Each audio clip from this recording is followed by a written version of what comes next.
ഈ അന്നൊക്കെ ഈ ഭാര്യമാർ സൂക്ഷിക്കുക കാണുമ്പോൾ ഞാൻ സ്കൂളിൽ പഠിക്കുന്ന സമയമാണ്. പക്ഷേ അന്നും എൻ്റെ ഒരു ബാലിശമായ സംശയം തന്നെയാണത്. ഞാൻ അതുകൊണ്ട് തന്നെയാണ് ഇപ്പോഴും പറയുന്നത്. അന്ന് അങ്ങനെ തോന്നിയിരുന്നു.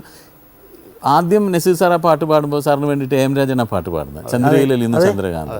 തിരിച്ച് വീട്ടിൽ വന്ന് ഷീല പാടുമ്പോൾ നസീർ സാർ കൂടെ പാടുമ്പോൾ യേശുദാസാണ് പാടുന്നത്. അപ്പോൾ ഒരു നടന് വേണ്ടി ആ കാലത്ത് അങ്ങനെ പതിവുണ്ടായിരുന്നു. ആണല്ലേ? നമ്മൾ അങ്ങനെ നല്ല വ്യത്യാസമുണ്ട്. വ്യത്യാസം വരും. ആ രണ്ട് ശബ്ദമാണ് ആദ്യം എം രാജ പാടിയിട്ട് പിന്നീട് വന്നിട്ട് പാടുന്നതിന് യേശുദാസ് ആകുമ്പോൾ ഭയങ്കര വ്യത്യാസം വരുന്നല്ലോ എന്ന് അന്ന് തോന്നും. അങ്ങനെ ഒരു റെസ്ട്രിക്ഷൻ ഒന്നും ഉണ്ടായിരുന്നില്ല. ഒന്നുമില്ല, റെസ്ട്രിക്ഷൻ ഒന്നുമില്ല അന്ന്. റെസ്ട്രിക്ഷൻ ഇല്ല.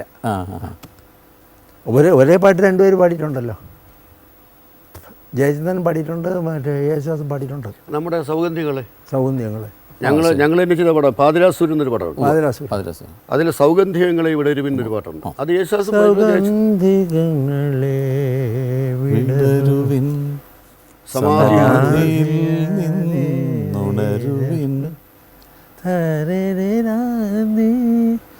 അല്ല, അത് ഒരാൾക്ക് വേണ്ടി തന്നെ രണ്ടുപേരെ കൊണ്ടുണ്ടല്ലേ?